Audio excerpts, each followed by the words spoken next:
Yes sir, magandang gabi. Magandang gabi po.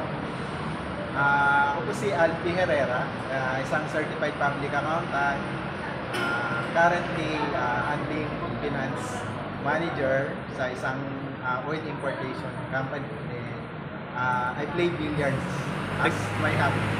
Teka saan po kasi? I'm from Bulacan, pero currently naka-base na ako dito sa Quezon City. Sir, bakit kayo naglalaro ng billiard? Ano nagustuhan niyo? Before, uso talaga si Idol Efren. So, I try to play. Pero currently, because of my work, very stressful. So, ito yung nagiging outlet ko to the stress. So, para ito yung nagiging stress reliever ko after office. Kailan kayo nag-start maglaro? Nung nag-start lang talaga ako maglaro after high school. So, and then natigil siya kasi due to some reason, medyo kulang sa budget, so mga ganon. Then bumalik lang uli ako mag-billiard 2 years ago. So, yun yung nag-start na nahilig talaga. Ano nagustuhan niyo sa larong billiard? Una-una, hindi siya ganon ka hirap in a sense na katulad ng mga basketball or na pwede kang ma-injured. Dito, habang naglalaro ka lang, enjoy ka lang. Although nakaka-tense, nakaka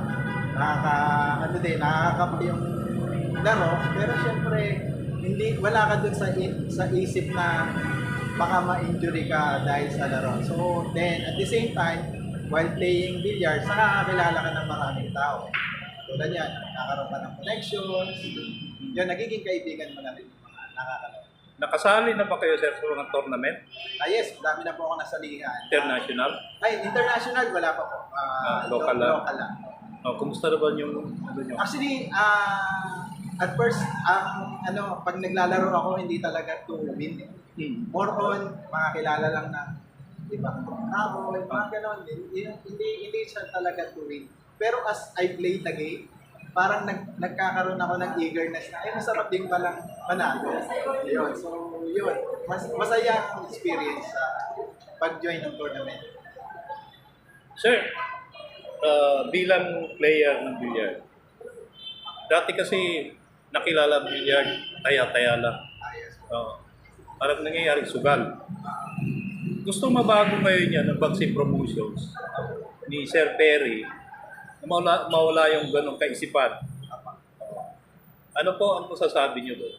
Actually, ako ngayon, honestly speaking, hindi ko talaga ako sumasali ng mga money game. More on, gusto ko lang talaga maglaro tournament, ganyan. Pero yung mga money game, hindi. Kasi parang sa akin, ayoko din yung sugal.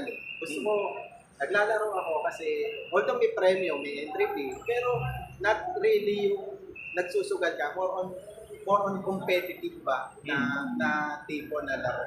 Not yung sugal na tipo. Parang ako, personally, hindi ko rin talaga ako mamanigin. And I don't want to try din na magmanigin. Sir, naniniwala po ba kayo na mga Pilipino magagaling sa billiard? Oo naman. Yes.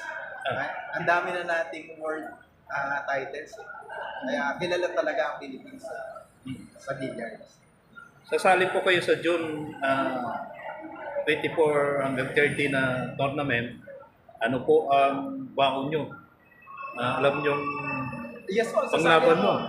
Actually, again, before, sumasali talaga ako just to meet people, mag-enjoy sa laro, connections.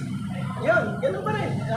Kung manalo, edi salamat. Kung enjoy lang ng laro, hindi naman siya talaga totally na hardcore talaga na gusto ko manalo. More on, gusto ko lang maging masaya din sa paglalaro ng billiards. Yun, makakita ng mga bagong kakilala. Yun. Baka may bisahe kayo sir sa mga kasama nyong lalaro ng billiard. Palakihin natin yung billiard community and then gawin nating masaya. Maraming salamat po. Okay, thank you po.